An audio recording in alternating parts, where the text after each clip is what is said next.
싫어하는 거는 안 먹는 게 좋다. 식이섬유는 무조건 좋으냐? 라고 하는데 변비가 있을 때 오히려 야채가 해가 될 수도 있다. 항상 성분명을 보시고요. 알로에가 들어가는 거는 꼭 피하시는 게 좋아요. 어린 아이들의 경우에는 식이섬유를 섭취하는 경우 어느 정도 이상 피하라 라고까지 되어 있어요. 신경계통에도 영향을 줘요. ADHD라든가 여러 가지 우울증, 특히나 암이나 다른 문제를 일으킬 수 있다고 알려진 음식들이 있죠. 그리고 내가 먹어서 불편한 음식은 이제 피하는 게 좋다. 저는 유산균을 먹지는 않아요. 환자들한테는 유산균을 추천하지도 않아요. 오히려 저는 유산균보다는 추천드려요.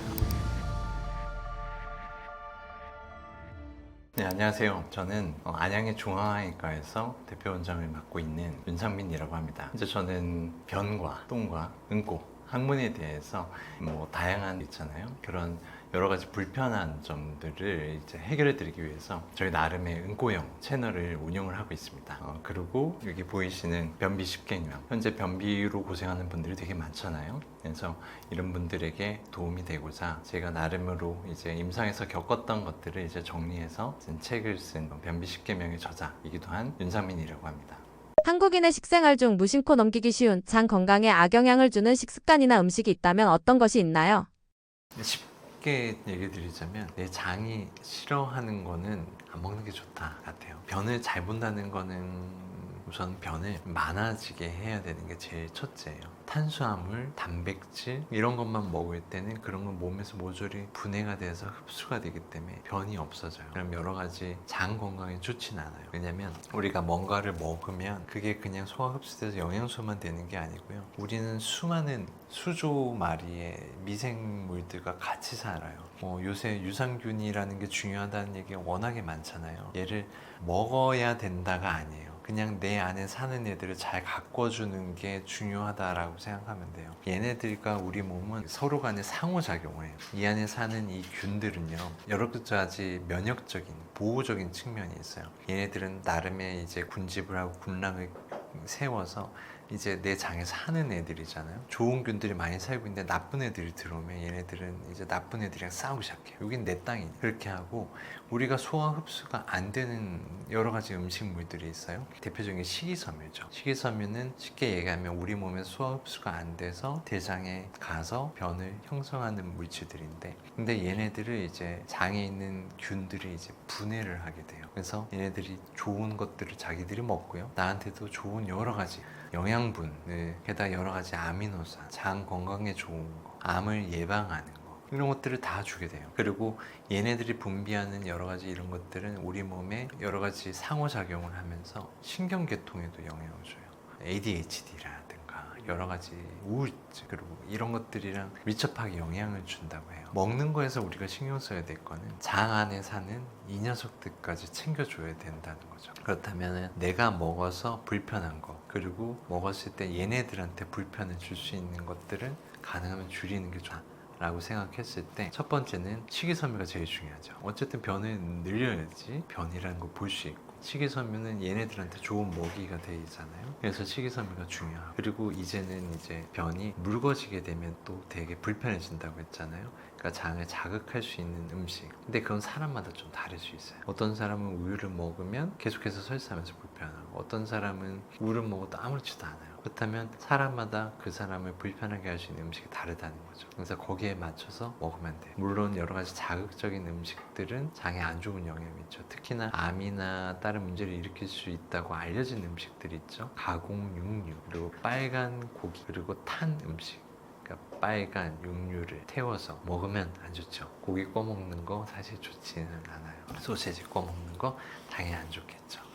그래서 그런 것들은 조금 피하는 게 좋지 않을까 해요. 그래서 물론 음주라든가 흡연 같은 것도 장 건강에 상당히 안 좋은 영향을 줄 수 있기 때문에 그런 것들은 피한다. 그래서 일반적으로 너무 다 아는 거죠. 탄 거, 짠 거, 자극적인 거, 그런 거는 피하고 야채를 많이 먹어라. 이게 다 이런 이유에서 얘기가 된다고 생각하시면 됩니다. 장이 스스로 건강해지기 위해 실천할 수 있는 방법 2가지를 꼽는다면 어떤 것이 있을까요? 장이 스스로 건강해지게 하려면 장내 환경을 좋게 하는 거예요. 그러니까 제가 이제 꼭 드리고 싶은 얘기는 유산균에 대한 얘기죠. 우리가 언제부터 인간이 유산균을 먹었겠습니까? 상당히 짧은 기간 동안 먹었어요. 그렇다면 생각해보세요. 옛날에 유산균 안 먹었을 때는 사람들의 장이 어떻게 됐을까요? 안 좋아졌을까요? 절대 그런 일이 없어요. 오히려 옛날에 야채, 과일 풍부하게 먹고 좋은 음식을 먹고 청국장, 된장찌개 이런 거 많이 먹었을 때가 장내에 있는 균들은 확신하건대 훨씬 더 다양성과 양이 많았을 거예요. 근데 요즘은 어때요? 먹는 거는 걔네들이 좋아하는 건 안 먹으면서 장의 균만 걱정해서 균만 딜다 먹고 있어요. 여기서 어떤 문제가 나올 수 있는지 설명드릴게요. 균은요, 살아있는 개체죠. 그럼 얘네들은 먹고 살아야 될 거 아니에요? 근데 얘네들이 발효를 해서 에너지를 얻는 식이섬유는 안 넣어줘요. 맨날 빵이랑 밥, 맨날 음료수, 탄수화물 이런 것만 계속 먹으면서요, 균만 넣어요. 자, 그럼 어떻게 될까요? 얘네들이 나랑 살까요? 안 삽니다. 그럼 맨날 먹는 게 뭐예요? 항생제 맨날 먹고, 그죠? 그러면은 한 번 항생제를 먹을 때마다 이제 융단폭격이라고 생각하면 돼요. 장내균은 확 죽어요. 그러면 다시 얘네들이 차오를 때까지 시간이 걸려요. 그래서 항생제 먹거나 그럴 때 배변의 변화가 생기니까 변비가 되거나 설사가 돼요. 항생제를 많이 쓰고 항상 너무 깨끗하게 청결하게 하고, 그리고 변에 이제 식이섬유는 적은 음식을 먹으면서 균만 먹는 이런 습관 진짜 안 좋은 거예요. 그냥 그 균을 먹을 바에 차라리 좋은 야채, 과일, 식이섬유를 풍부하게 다양하게 먹잖아요. 그러면은 알아서 좋은 균들은 나한테 와요. 그리고 또 한 가지 얘기 드리고 싶은 거는, 균들은 다 다르잖아요. 다양성을 가져야 되는데 각자가 좋아하는 게 다를 거예요. 그러면 하나만 넣는 게 문제예요. 그래서 하나만 넣게 되면 한 가지 혹은 개의 그 음식을 좋아하는 몇 아이들만 이제 우리 몸에서 많아지게 되죠. 여기서 어떤 문제가 되냐면, 밀가루 안에 프록토올리고당 같은 것들이 많아요. 프록탄이라고 하는데, 이런 식이섬유, 그러니까 분해가 안 돼서 대장까지 가는 거예요. 얘를 좋아하는 균들이 많이 있겠죠. 근데 그럼 밀가루를 많이 먹어요. 항상 빵만 먹고 면만 먹어요. 그랬더니 얘를 좋아하는 균만 딜다 많이 내 뱃속에 사는 거예요. 그러면 내가 밀가루를 많이 먹을 때마다 소화 안 되고 간 거를 그 균들이 엄청나게 발효를 시켜요. 그럼 어떻게? 가스가 엄청나게 차는 거예요. 이제 빵 한 조각 먹어도 배가 너무 빵빵하고 가스 차서 죽겠는 거죠. 그런데 이제 밀가루를 끊었어요. 그랬더니 얘네들은 어때요? 먹고 살 게 없어진 거죠. 그럼 내 안에서 안 살겠죠. 그럼 이 균들이 옛날에 많았지만 적어지는 거예요. 그렇다면 이제는 밀가루를 좀 더 먹었어요. 근데 그 밀가루를 발효시키는 걸 좋아하는 애가 별로 안 살잖아요. 그러니까 가스도 들만 되는 거예요. 그러니까 안 좋은 거를만 계속 먹었을 때는 그거를 발효하는 게 너무 많아지니까 조금만 먹어도 불편했었던 게, 이제는 좋은 식습관을 하다 보니 그런 것들을 좀 먹어도 걔네를 이제 발효하는 애들이 적어졌기 때문에 불편한 게 적어진다는 거죠. 그래서 다양하게 먹는 게 되게 중요해요. 하나만 먹는 게 좋지 않다는 거죠. 그래서 장이 스스로 건강해지는 거는 안 좋은 걸 안 먹는 것도 중요하지만 내 안에 있는 그 균들을 잘 키우는 게 되게 중요하고, 그러기 위해선 식이섬유를 섭취를 늘린다, 그리고 다양성을 늘린다. 제가 볼 땐 두 가지가 가장 중요할 걸로 생각이 돼요. 장 건강을 위해서 밀가루는 아예 안 먹는 게 좋은가요? 밀가루가 좋다, 나쁘다의 문제는 아니에요. 근데 밀가루를 먹으면 배가 불편해질 가능성이 높다라는 거라고 생각하시면 돼요. 물론 정제된 밀가루 있잖아요. 하얀 밀가루죠. 이런 애들은 당이 되게 높아요. 당이 높으면 첫째 이제 뱃살도 나오고 당뇨도 되시고 그러죠. 그런 것도 안 좋고요. 밀가루 안에는 이제 우리가 잘 알지만 글루텐이라는 게 있어요. 글루텐 알레르기를 잘 만든다고 하는데, 우리나라에는 글루텐 알레르기 별로 없어요. 신경 쓸 거 별로 없습니다. 근데 밀가루 안에는 프록탄이라고 해가지고 대표적인 포드맵, 이게 포드맵이라는 게 뭐냐면, 이제 워낙에 과민성 장증후군이라고 해서 배가 쉽게 불편해지고 가스가 쉽게 차서 배가 되게 불편해지는 분들이 많단 말이에요. 그래서 그런 분들이 피하는 게 좋다 라고 해서 포드맵 제품들을 피해라 라고 인터넷에 보면 엄청나게 많이 나옵니다. 대표적인 이 포드맵 중에 하나가 이제 밀가루예요. 밀가루 안에 있는 프록탄이라고 하는 이 식이섬유는 쉽게 발효가 돼요. 그래서 가스를 많이 만들어요. 그래서 이제 밀가루, 이제 피자나 그런 거 있죠. 라면 먹으면 항상 배가 어때요? 되게 더부룩하고 불편해지는 게 그런 것들로 인한다고 생각하시면 돼요. 그래서 저는 개인적으로는 여러 가지가 있지만 글루텐보다는 이제 프록탄 같은 경우가 우리나라 사람한테 배를 불편하게 하는 주요 원인 중에 하나일 수 있다라고 생각을 합니다. 장 질환에서 벗어나기 위해 추천할 만한 식단 구성은 어떤 방향이 좋을까요? 다양하게 드시면 됩니다. 우리 몸은 어느 하나만 필요한 건 아니에요. 탄수화물도 꼭 필요해요. 우리 몸은 제일 기본적으로는 뇌와 근육 같은 데서 이제 포도당을 기본적으로 사용을 하잖아요. 그러니까 탄수화물이 아예 없으면 안 된다고 생각해요. 그리고 단백질은 이제 근육이라든가 여러 효소를 만들기 때문에 제일 필수적인 거고, 지방은 뭐 지방 자체는 필요에 따라서 우리 몸에 저장됐다가 사용되는 거기 때문에 어느 정도는 필요하다고 생각하고, 그런 필수 요소 말고도 아까 얘기했던 식이섬유가 있죠. 그래서 얘네들은 이제 변을 늘리고 우리 몸의 장들과 상호작용하면서 우리한테 좋은 효과를 줘요. 왜? 비타민, 미네랄 등 우리 몸을 이제 조율하는 데 사용되는 거죠. 그래서 이런 것들을 어느 하나가 이제 치우쳐지지 않게 적절하게 구성이 되는 게 제일 좋다고 생각을 합니다. 탄수화물이 너무 과잉될 때는 이제 몸에 칼로리가 남아도니까 이제 그게 계속해서 지방으로 저장이 돼서 지방간이 되거나 복부 비만이 심해지면 여러 성인병의 원인이 될 수 있을 거고요. 단백질 같은 경우도 너무 과하게 먹어도 우리 몸에 다 쓰여지지 않은 건 이제 배출이 되는 거고요. 지방도 당연히 많이 먹으면 에너지가 저장되다가 불필요한 건 이제 살이 되는 거잖아요. 그리고 식이섬유는 무조건 좋으냐라고 하는데 이런 것도 있죠. 이제 변비가 있을 때 오히려 야채가 해가 될 수도 있다 라는 얘기도 있잖아요. 식이섬유가 많아지게 될 때는 그 식이섬유가 여러 가지 계를 형성하고 변의 형성을 크게 하면서 안에 있는 탄수화물이나 그러면 지방질이 우리 몸에 필요한 것도 흡수가 덜 되게 하는 경우 있어요. 그래서 어린 아이들의 경우에는 식이섬유를 너무 과하게 섭취하는 경우 충분한 영양소 흡수가 안 될 수 있기 때문에 어느 정도 이상 과잉하는 것은 피하라 라고까지 되어 있어요. 그리고 식이섬유를 너무 과하게 섭취했을 때는 변이 너무 커지는데 물을 많이 안 먹거나 혹은 장이 느린 사람은 변이 너무너무 커지고 단단해지는 변괴를 형성할 수 있는 거예요. 그래서 이럴 때는 오히려 더 안 좋은 영향을 미칠 수도 있는 거예요. 그러니까 여러 가지 영양소 흡수라든가 너무 과하게 먹는 거, 너무 변이 자체가 단단해질 수도 있고, 그리고 변을 늘리면 정상적인 장은 빠르게 움직이면서 설사를 시켜요. 그래서 식이섬유를 너무 많이 먹으면 이제 설사의 원인이 되고, 그리고 과한 발효가 일어나면서 설사나 배가 불편한 원인이 될 수도 있는 거죠. 그래서 어느 하나가 좋다 나쁘다가 아닌 적절하게 조화된 음식을 먹되, 그리고 내가 먹어서 불편한 음식은 이제 피하는 게 좋다라고 생각을 하시면 되겠습니다. 유산균 외에도 장 건강에 효과적인 영양제나 보충제가 있다면 어떤 것들이 있나요?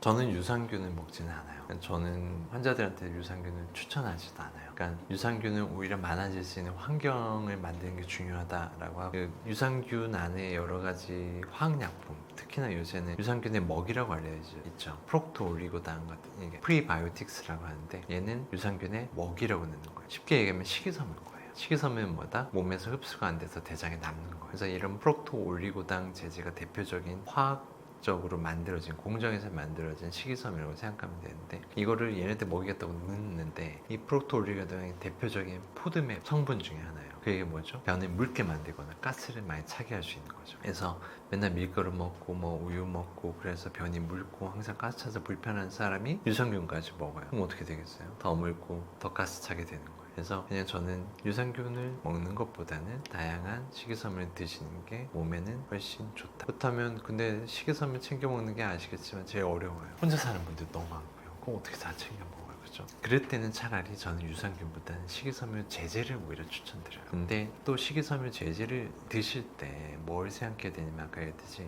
그냥 식이섬유를 보통 찾는 분들 왜 찾겠어요? 변비가 있어 찾는 경우가 많아요. 왜냐면 변비가 있을 때도 변비의 타입은 여러 가지가 있는데, 변이 없거나 이제 장이 느려서 변이 단단해지는 사람들한테 식이섬유가 분명히 도움이 될 수는 있는데, 변이 묽건데 시원하지 않고 배가 불편해서 배변할 때 힘을 주는 그런 변비일 때는 식이섬유를 먹으면 더 변이 많아지면서 더 묽어지고 더 자주 보게 될 수 있어요. 그래서 그런 분들은 피하시는 게 좋고요. 그리고 식이섬유는 보통은 변이 단단해지는 이제 여성분들이 많이 구매를 해서 드실 텐데, 그 식이섬유가 효과, 그러니까 먹어서 직방 변을 보면 기분이 좋을 거 아니에요. 안 그래도 변비로 고생했는데, 그러니까 거기에 이제 자극성 하재를 넣는 경우가 많아요.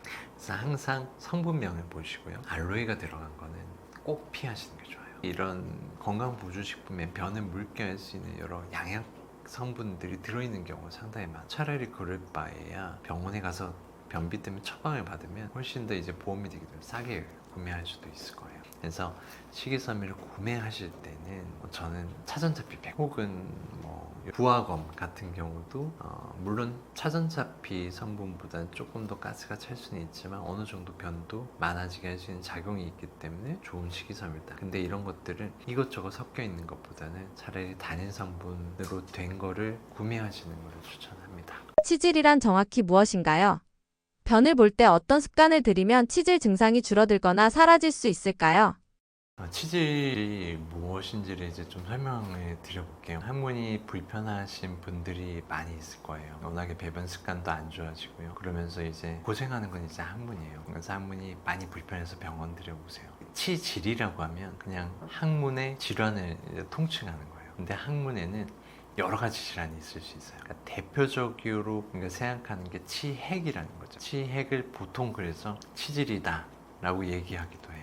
치핵, 그러니까 치질이라고 얘기할게요. 치핵은 어떤 거냐면 이제 항문에는 정상적으로 존재하는 혈관으로 된 풍선 같은 조직이 있어요. 정상 조직이죠. 근데 얘를 오랫동안 쓰는 거예요. 얘를 뭐 변부터 힘주고 뭐 오래 앉아있고 뭐 술 먹고 피곤하고 임신하고 출산하고 하다 보면 얘가 점점 더 풍선처럼 부풀어요. 그럼 쓰면 쓸수록 이제 나이가 들면서 점점 더 커지겠죠. 그럼 얘가 이제 나오게 돼요. 나오다 보면은 얘를 붙잡고 고정하던 조직이 점점 헐거워져요. 계속 당기니까 점점 더 빠져나오는 거죠. 그래서 이제 나이가 들면 들수록 심해지면 결국은 증상이 생겨요. 그 혈관 다발이 밖으로 나오면서 이제 피가 터져 나오거나 혹은 밖으로 나와 손으로 집어넣어야 되거나 겉에 있는 혈관들이 풍선처럼 부풀면서 터져서 갑자기 많이 부으면서 아프거나 이런 것들이 이제는 반복이 되는 건데 근데 얘가 안 없어지는 걸 이제 치핵이라고 그래요. 눈을 오래 쓰다 보면은 노안도 되고 백내장도 되고 그리고 계속 표정을 짓다 보면 이제 주름살도 깊어지는 것처럼 이런 치질도 쓰다 보면 나이 가서 점점 더 불편해지는 질환이라고 생각하시면 돼요. 두 번째인 대표적인 질환은 치열이에요. 항문이 이제 찢어지는 거죠. 왜 찢어질까요? 항문이 이제 좁거나 변이 단단하면 그럼 항문은 어떻게 돼요? 찢어질 수밖에 없어요. 그래서 피가 나고 아프고 이제 염증이 되는 거죠. 보통 뭐 한두 번 찢어져 보는 거는 일상다반사잖아요. 저도 찢어지고요. 안 찢어져 본 적이 뭐 더 없을 거예요. 대부분은 찢어진다고 생각해요. 단단할 때. 근데 변이 좋으면 보통 하루 이틀이면 그냥 나아요. 그래서 조금 피가 나다 말다, 따끔하다 말다 그러는 거죠. 한번 찢어진다고 수술할 이유가 전혀 없잖아요. 그죠? 근데 한번 깊게 찢어지면 이제 염증이 생기고 점점 더 아파지다가 심해지면 곪을 수도 있어요. 그럴 때는 이제 수술을 해야 될 수도 있는 거죠. 그래서 이런 것들을 치열, 항문이 찢어지는 질환이다 라고 생각하는데 이게 중요한 게 뭐냐면 항문이라는 거는 크기가 이제 어느 정도 성인이 되면 커질 일은 없어요. 그러니까 내가 키가 더 안 크는 것처럼 항문도 더 커지지 않죠. 내 항문이 그대로라는 얘기는 앞으로도 변이 단단한 날마다 어떻게 되죠? 계속 찢어질 수밖에 없는 거예요. 낫지 않는다는 거죠. 방법은 수술을 해서 항문을 넓어지게 하거나 혹은 변을 평생 잘 보거나 둘 중에 하나밖에 없다는 거예요. 그래서 배변 조절을 충분히 해보고 변이 좋은데도 계속 찢어지면 어떡해요? 그렇게 살 수는 없잖아요. 그럴 때는 수술을 생각해 볼 수도 있는 게 치열, 항문이 찢어짐이라고 생각하면 돼요. 그리고 또 대표적인 질환 중에 하나가 치루, 항문이 곱는 거예요. 그러니까 보통 치루 같은 경우에는 이제 항문에는 항문선이라는 데가 있어요. 분비물을 분비를 해서 변을 부드럽게 보일 수 있게 도와주는 곳인데 이 안에 염증이 생긴 거죠. 근데 이 염증이 잠깐 있는 게 아니고 안에서 곪게 돼요. 곪으면 우리가 보통 곪을 때는 빵빵하게 압력이 높아지잖아요. 그러면서 여기저기로 막 기르내면서 퍼지게 되죠. 그러면서 주위에 신경, 조직 손상, 심하면 폐혈증까지도 그래서 이럴 때는 그냥 응급으로 수술해야 돼요. 고름은 일단 빼야 되는 거예요. 근데 이런 항문주위 농양이 생기고 커지다 보면 저절로 고름이 터져 나오기도 하는데 이게 터져 나오면 아픈 건 금방 좋아지는데 안에 항문 안쪽과 겉에 빵꾸와 연결되는 그 길이 남은 걸 이제 치루라고 하는 거죠. 그러니까 고름과 치루는 같은 병인데 이제 고름이 터졌냐 안 터졌냐의 차이인 거죠. 치루가 된 다음에도 이게 저절로 없어지지는 않고요. 계속 반복해서 곪았다가 터졌다가 또 막히면 또 곪았다가를 반복을 하게 돼요. 그래서 치루도 저절로 없어지는 일은 거의 없기 때문에 가능하면 빠른 시간 안에 수술을 하는 걸 권해드려요. 이런 대표적인 이제 구조적 질환들이 있고요. 또 이외에도 항문의 질환 몇 가지가 있어요. 기능적인 문제죠. 항문을 둘러싼 괄약근이 긴장을 하면서 아픈 항문 거근증이라든가 항문이 약해지면서 생기는 이제 변이 새 나오는 변실금, 그로 인한 항문 주위에 변 오염에 의한 화끈거리는 통증, 변이샘 이런 것들이 있을 수 있어요. 그래서 이제 항문에는 여러 가지 구조적인 수술적 치료가 필요할 수 있는 구조적인 문제와 기능적 문제가 같이 존재할 수 있다라는 걸 먼저 알고 얘기를 들으시면 더 도움이 될 거예요. 치질 수술을 꼭 해야 하는 상황이라면 수술 전에 어떤 점을 중점적으로 고려해야 하나요? 그러니까 치질이라고 하지만 여러 가지 질환들이 있다고 했죠. 혈관이 부푸는 체, 찢어지는 치열, 곱는 치료, 그리고 근육의 문제인 거근증, 변이샘 이런 것들이 있는데 내가 불편한 게 치질 때문이라면 치질을 수술하는 게 맞아요. 그러니까 치질은 이제 쓰다 보면 낡아버리는 거죠. 구조적으로 변한 거예요. 얘는 없어지지 않아요. 내가 계속 표정을 지어서 주름살이 깊어졌는데 이제 약을 먹는다고 주름살이 펴질 리는 없잖아요. 그러면 내가 이게 계속 불편한데 안 없어져요. 그럼 어떻게 해야 돼요? 그럼 불편하게 살거나 그냥 떼버리거나가 되는 거예요. 근데 여기서 한 번 더 생각할 게 있어요. 자, 그럼 치질, 항문에 생기는 이런 질환인데 암이 되냐? 암은 안 돼요. 그러면은 얘 때문에 죽을 일은 없다는 거잖아요. 그럼 한번 생각해 보세요. 1년에 치질에서 피가 한 번 나요. 혹은 2번 나요. 조금 나요. 그러면 수술하시겠습니까? 저 같으면 아마 안 할 것 같아요. 근데 얘를 한 10년, 20년을 더 썼어요. 그랬더니 이제는 한 달에 한 일주일은 피가 나요. 피가 왕창 나요. 연고 때마다 맨날 집어넣어야 돼요. 그럼 어떻게 하시겠어요? 그럼 그때는 저라도 수술을 할 겁니다. 이제 구조적인 변화가 심하고 증상이 계속해서 반복이 되는데 안 없어지면 어떡해요? 이런 배변과 관련된 거는 진짜 큰 불편을 만들어요. 왜냐면 똥과 관련되면 진짜 안 좋아요. 그래서 이제 똥 쌀 때마다 맨날 집어넣는 거 생각해 보세요. 얼마나 이제 자존감에도 문제고요. 얼마나 좀 비위생적이라고 생각이 들고 좀 그래요. 그러니까 이제 수술적인 치료를 생각해야 되는 거예요. 또 이런 것들을 생각해 볼게요. 자, 이제 내가 술을 먹을 때마다 치질 많이 풀어요. 그럼 어떻게 할까요? 우선 술을 끊어야 되겠죠. 근데 나는 영업직이야. 술을 끊으면 안 돼. 그럼 망해. 그럼 어떻게 해? 근데 술 먹을 때만 피 왕창 나. 그럼 어떻게 해요? 그때는 수술을 생각하거나 일을 바꿔야죠. 그리고 내가 변비가 있어요. 변비가 심할 때마다 피가 많이 나고 항문이 부어서 아파요. 어떻게 하죠? 변비를 우선 교정하는 거예요. 변을 잘 봤더니요 하나도 안 불편해요. 그럼 수술이 급할까요? 안 급해요. 그냥 더 써도 된다는 거죠. 그렇게 생각하시면 돼요. 근데 내 운동 좋아해요. 운동 나가가지고 막 무거운 거 들 때마다 항문에서 뭐가 튀어나와요. 부어요. 자, 운동을 끊을까요? 수술할까요? 운동을 끊는 것보다는 수술을 받는 게 낫겠죠. 근데 일을 할 때마다 피곤해. 근데 피곤할 때마다 부어. 되게 불편해. 그럼 어떻게 해요? 일을 끊을 수는 없잖아. 그럼 이제 수술하는 거죠. 그리고 항문에는 여러 가지 질환이 있다 그랬잖아요. 내가 항문이 맨날 찢어져서 왔어요. 항문이 뭐 변이 단단하든 항문이 좁든. 근데 마침 치질이 있었어요. 몇 개가 부어 있었어요. 근데 나는 뭐 튀어나오거나 그런 게 불편하진 않고 그냥 찢어지는 게 불편했는데 마침 치질이 있다고 해서 치질을 뗐어요. 그럼 내가 불편한 게 해결이 될까요? 안 되는 거예요. 그러니까 내가 불편한 게 치질일 때 치질을 수술하는 게 의미가 있다. 찢어 변이 새서 그래서 항상 항문주위가 오염이 돼서 항문주위가 화끈한 사람인데 마침 치질이 있었어요. 그럼 치질을 뗐어요. 그럼 항문이 강해질까요? 그렇지 않아요. 변은 계속 새는 거예요. 환자는 얼마나 짜증나겠어요. 수술했는데 내 불편한 게 해결 안 된 거예요. 그런 게 문제. 물론 환자분들이 이제 병원에 가서 치료를 하면 환자분의 그런 기본적인 상황과 현재 구조적인 문제를 보고 거기에 맞는 치료법들을 제시해 줄 거라고 생각을 해요. 하지만 제일 중요한 건 내가 불편한 게 치질이거나 혹은 치열이거나 그럴 땐 거기에 맞는 기능적인 치료나 수술적 치료가 필요하다라는 걸 기억하셨으면 좋을 것 같아요. 치질 수술이 불필요한 경우도 있을까요? 수술 없이도 치질이 낫는 경우가 있나요? 저도 이제 외과 의사잖아요. 레전트 할 때 환자들이 치질이 너무 부었어요. 변비도 많이 생기고 그러니까 설사를 하거나 그러면 치질이 심해서 오면 이제 가요. 딱 이렇게 멋있게 이제 가운 막 휘날리면서 가서 이제 항문에 손을 푹 넣고요. 그리고 아이 뭐 치질 뭐 안 죽습니다. 뭐 아이 뭐 그냥 약 바르면 좋아져요. 저도 그랬어요. 별거 아닌 걸로 생각하는데 이제 항문 쪽을 이제 오랫동안 보다 보면 환자들이 정말 불편해요. 그리고 구조적으로 많이 변해서요. 이제 환자들은 이제 변을 잘 봐도 혹은 술을 안 먹어도 그래도 계속 불편해. 튀어나와. 그럼 너무너무 짜증나고 삶의 질 되게 떨어져요. 그런데 치질은 죽는 거 아니니까 그냥 약 먹고 약 바르세요. 이건 아니라고 생각해요. 그러니까 불편함을 이제 구조적 문제라면 그 구조를 바꾸는 건 수술밖에 없어요. 항문이 좁은 사람은 넓히거나 치질이 나와서 많이 나올 정도 되면 떼거나 그러는 거죠. 그래서 수술이 필요한 사람은 수술을 안 시키는 것도 웃긴 거 아닙니까? 그죠? 그래서 중요한 건 아까 전에 제가 얘기했듯이 내가 불편한 게 치질이나 뭐 치열이나 그런 게 막 그게 내가 어떤 노력을 했음에도 불구하고 해결이 안 된다면 계속 불편하게 살 필요는 없다. 그러면 그거를 해결하는 게 맞다라고 생각합니다. 수술 없이 낫는 경우가 많다고 하잖아요. 그러니까 대표적인 게 이런 거예요.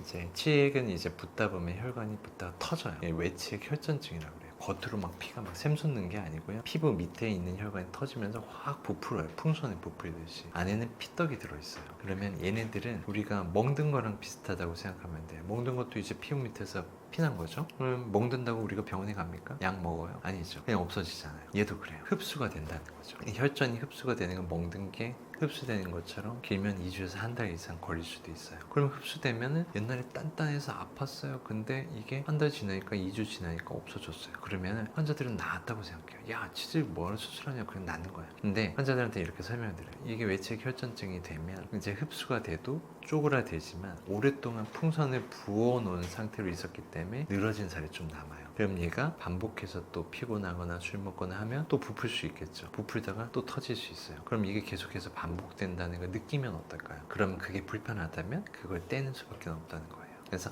한 번 터졌다고 수술하는 게 아니고요. 반복해서 불편하니까 수술을 한다고 생각하시면 돼요. 저도 옛날에 한 번 터졌었어요. 지금도 그게 늘어진 살로 남아있어요. 그때 아팠다가 지금은 전혀 불편한 거 없어요. 하지만 그냥 늘어진 채로 남아는 있어요. 근데 얘가 지금은 불편하지 않기 때문에 저도 그냥 안 떼고 갖고 살고 있어요. 그렇게 생각을 하시면 돼요. 그러니까 원래 치질이라고 하는 게 한 번 불편하다고 꼭 해야 되는 거예요. 한 번 심하게 찢어졌었어요. 근데 변은 열심히 잘 봤더니 이제 피도 안 나고 아픈 것도 없어요. 치질이 나았을까요? 아니에요. 항문이 넓어지진 않았을 거예요. 그럼 옛날처럼 단단한 변이 생기면 또 오면 어떻게 될까요? 그땐 또 찢어질 거예요. 그러면 내가 항문이 좁아서 조금만 단단해서 반복적으로 찢어진다면 어떻게 돼요? 그럼 그때는 넓히는 게 맞을 수도 있겠죠. 그래서 상태에 따라서 이렇게 생각을 하는데, 그러니까 어떤 구조는 변하지 않고, 그래서 그 구조가 일상생활에 삶에 지장을 줄 정도로 자주 반복되고 강도가 강하다면 그때는 수술적인 치료가 필요할 수도 있다. 어차피 뭐 한 번 찢어지거나 터지거나 한다고 해서 문제가 되는 건 아니에요. 그런데 아셔야 되는 건 그거예요. 제가 이렇게 얘기하면 아이 치질 뭐 수술 안 해도 되네 뭐 버티다가 하면, 근데 곪는 경우는 달라요. 한번 곪으면 크게 곪을 수 있는데요. 이 고름은 퍼질 때 엄청 퍼져요. 다행히 겉으로 나와서 고름이 빠졌으면은 괜찮아지는데요. 이게 안쪽으로 뻗치면서 되면 항문이 진짜 고름이 둘러싸는 경우가 있어요. 일단 진짜 생명을 위협할 정도가 되고요. 고름이 한번 크게 번지면 각각에서 다 재발할 수 있어요. 범위가 커지게 되면 나중에 수술할 때 재발하거나 괄약근이 손상될 확률이 확 늘게 돼요. 그래서 항상 항문이 아프거나 어떤 문제가 있을 때는 곪는 게 아닌지를 봐야 돼요. 염증이 생기는 건 아닌지. 그래서 내가 불편한 게 있다면 꼭 병원에 와서 검사를 해보고, 아 이게 그냥 치질이나 단순히 찢어진 거면 배변 조절이나 거기에 맞는 치료를 하고, 반복되면 수술을 생각해보고, 하지만 곪는 거면 가능한 빠르게 수술하고, 이렇게 생각을 하시면 될 것 같습니다. 먹는 약이나 바르는 연고가 실제로 효과가 있는지 궁금합니다. 치센이라는 약을 많이 먹던데 어떻게 생각하시나요? 치질은 아까 했듯이 낫는 게 아니에요. 쓰다 보면 낡아 버리는 거예요. 그럼 치세는 먹으면 항문이 넓어질까요? 아니에요. 염증을 없앨 수 있을까? 아니에요. 그러니까 치세는 불편을 줄일 수는 있어요. 그러니까 붓거나 피가 날 땐 그 증상을 줄일 수는 있지만, 이미 낡아서 이제 구조적으로 변한 그 조직을 젊은 때로 되돌려 놓을 수는 없어요. 그러니까 피가 아까 얘기했듯이 한 달에 뭐 한두 번 나요. 많이 나진 않아요. 그럼 피 날 때 치센 먹어도 됩니다. 근데 한 달에 일주일씩 나요. 그리고 많이 나요. 그럼 계속 먹게 되잖아요. 근데 먹어도 이제 조금만 무리하면 피가 많이 나요. 그럼 어떡해? 그러니까 얘는 증상을 줄이는 거다라는 거죠. 예를 들자면 이런 거를 생각하면 되겠어요. 뇌에 이제 혈관이 꽈리가 커요. 그래서 박동성으로 두통이 있어요. 진통제를 먹었어요. 그러면 그 박동을 하는 뭐 동맥류나 그런 게 없어질까요? 구조적 변화는 없어지지 않아요. 진통제일 뿐이죠. 그러니까 불편을 줄이는 약이 돼 치질이나 그런 거를 해결하는 약은 아니라고 생각하시면 돼요. 그래서 이것만 먹고 불편한데 계속 버티는 것보다는 차라리 병원에 와서 보고 거기에 맞는 치료를 하는 게 맞아요. 예를 들자면 이런 겁니다. 그러니까 항문이 좁아서 맨날 찢어져요. 근데 맨날 치선만 먹고 있어요. 근데 병원에 왔어요. 그랬더니 당신 항문이 좁습니다. 조금만 단단해서 찢어질 거예요. 변을 조절해 봅시다. 그래서 변을 부드럽게 만들었더니 이제 다 좋아진 거예요. 치세는 먹을 이유가 없어요. 그러면 찢어놓고 치센 먹을 거예요? 안 찢어지게 변을 좋게 할 거예요? 그 문제가 되는 거죠. 그러니까 나의 항문에 어떤 구조적인 문제가 있는지를 알면 내가 무엇을 관리해야 될지를 알아요. 그렇기 때문에 그냥 치세만 먹는 것보다는 그냥 와서 나의 문제가 뭔지를 보고 거기에 맞는 치료를 하는 게 맞다는 거죠. 연고 같은 것도 많이 쓰시잖아요. 대부분은 진통, 소염, 마취, 가끔 스테로이드가 같이 들어있는 경우들이 많아요. 그럼 진통제 바르면 뭐 항문이 낫겠습니까? 그냥 불편을 줄이는 것뿐이에요. 근데 이제는 옛날에 한번 심하게 아팠어요. 그래서 맨날 약을 먹고 연고를 바르서 좋아졌어요. 근데 버릇처럼 이제는 치액을 예방하겠다고 계속 약을 먹고 있어요. 하나도 안 불편해. 계속 연고를 바르고 있어요. 전혀 그럴 필요가 없어요. 불편할 때는 그 불편을 줄이기 위해 쓸 수 있고요. 하지만 치질을 없애거나 예방할 수는 없어요. 그렇기 때문에 얘네들은 불편할 때 먹거나 쓰면 된다라고 생각하시면 됩니다. 치질 수술 후 관리가 중요한데 재발을 막기 위해 어떤 점에 가장 신경 써야 할까요? 치질이 악화되는 것도 배변이 안 좋은 거잖아요. 그러니까 설사하다 보면 치루가 생길 수 있고 변부대에 힘을 주면 찢어지거나 치질이 심해질 수 있는 거예요. 그러니까 수술 후에도 똑같습니다. 그래서 안 좋은 배변이 제일 큰 합병증 발생의 유발 요인이라고 생각하시면 돼요. 그래서 변이 단단하지도 않아야 되고요. 그렇다고 수술하게 되면 변을 잘 본다는 그 일념 하나로 너무 많이 먹거나 막 유산균 요구르트 막 먹어요. 그러면서 변이 묽어지면서 오히려 상처에 염증이 생기거나 문제가 되기도 해요. 그래서 목표는 변을 하루에 한 번, 많아야 2번 정도 부드럽게 볼 수 있도록 먹는 것을 조절하는 게 중요할 것 같습니다. 그리고 항문 상처는 보통은 다른 상처는 이제 꼬매놓고 이제 일주일 후에 시파 풀고 끝난다 라고 생각한다면 항문 상처는 변이 다니는 데기 때문에 일부는 이렇게 열어놔서 충분히 진물이 배출이 될 수 있도록 해요. 살이 차서 낫는다는 거죠. 그래서 한 2주에서 한 달 이상 걸리는 이유가 그래서 그래요. 치료수술, 치열수술, 치수술 많은 경우가 그렇습니다.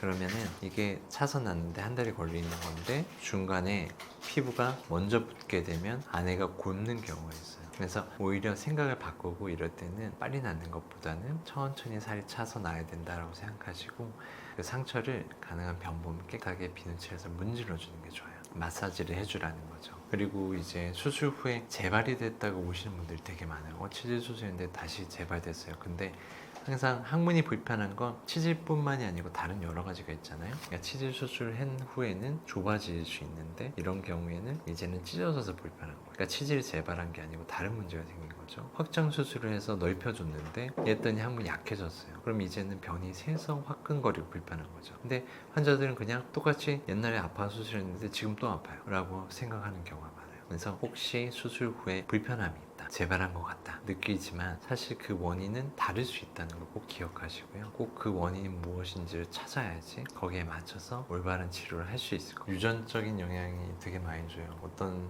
사람은 뭐 평생을 하루에 1시간씩 힘을 줘도 치질이 하나도 안 부풀고요. 어떤 사람은 변을 되게 잘 보는데 20대부터 다 튀어나와요. 그러니까 혈관 조직이 쉽게 부풀게 태어난 사람들이 있어요. 그래서 할아버지하고 아빠하고 나도 하고 3대가 수술하는 경우가 상당히 많아요. 이제 수술을 하거나 생각을 하는 시기가 일반적으로 40대에서 60대예요. 그러니까 눈을 한 6, 70년 쓰면 백내장이 생기는 건 비슷해요.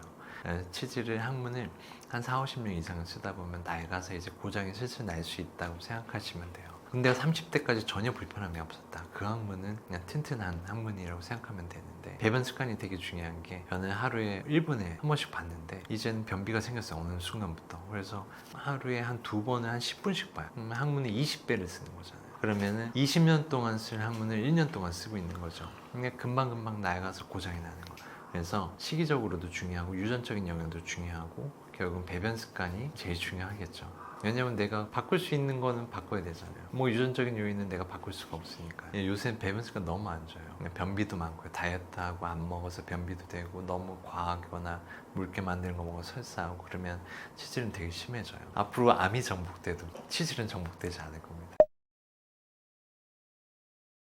우리 몸이라는 것도 저는 이런 생각을 해요. 그러니까 되게 잘 짜여지고 만들어진 하나의 기계 같다. 엄청나게 잘 만들어져 있어요. 너무너무 잘 만들어져 있고. 근데 이거를 잘 이해하지 못하고 잘못 쓰게 되면 고장이 날 수 있어요. 그래서 그게 결국 나를 불편하게 하고요. 결국은 그런 것들이 이제 심해지게 되면 이제 수술적인 치료나 그런 것들이 필요한 거죠. 그래서 항상 불편한데 왜 불편한지 모르고 계속 불편해 하는 분들이 정말 많아요. 내가 먹고 있는 거가 맨날 매운 걸 먹으면서요. 맨날 설사하면서요. 나는 왜 이렇게 설사하죠? 라는 분이 많아요. 나이 드신 분들인데요. 맨날 우유 먹으면서 변이 이제 설사하면서 변이 맨날 질질 샌다고.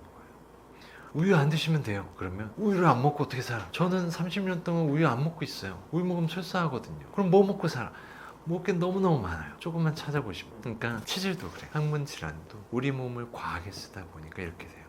그러니까 무조건 수술이 필요한 게 아니에요. 먼저 겁낼 필요도 없어요. 그냥 내 상태가 어떤지를 알면 되고요. 그거를 바꿔야 될 거 아니에요. 그러니까 수술을 해놨는데 계속 변부대 힘주고 그러면 결국 남아있는 혈관을 또 부풀거나 그렇게 될 거예요. 그러면 다시 불편해지면 또 수술해야 되잖아요. 그러니까 내가 어떤 문제가 있는지를 이해할 수 있고 그거를 바꾸기 위해서 노력할 수 있으면 우리 몸은 생각보다 잘 움직여 줄 거예요. 그래서 내 몸을 좀 믿고요. 내 몸을 과하게 쓰거나 고장낼 수 있는 것들은 최대한 줄이려고 노력하는 게 정말 중요하다고 생각해요. 사실 수술이라는 거는 필요하기는 해요. 수술이 필요한 사람한테는 수술을 해야 되는 게 맞다고 생각해요. 수술이 필요한 사람은 안 해주는 것도 문제거든요. 근데 항문 질환이나 그런 것들의 문제는 결국은 배변에서 오는 경우가 거의 대부분이라는 거죠. 배변만 바꿔줘도 많은 것들이 좋아질 수 있거든요. 그럼 사실 안 불편한데 수술이 뭐하라고 그렇게 되는 거예요. 그래서 이런 배변과 이제 항문 질환을 보다 보니 이제 이런 것들이 몸에 대한 이해, 먹는 거에 대한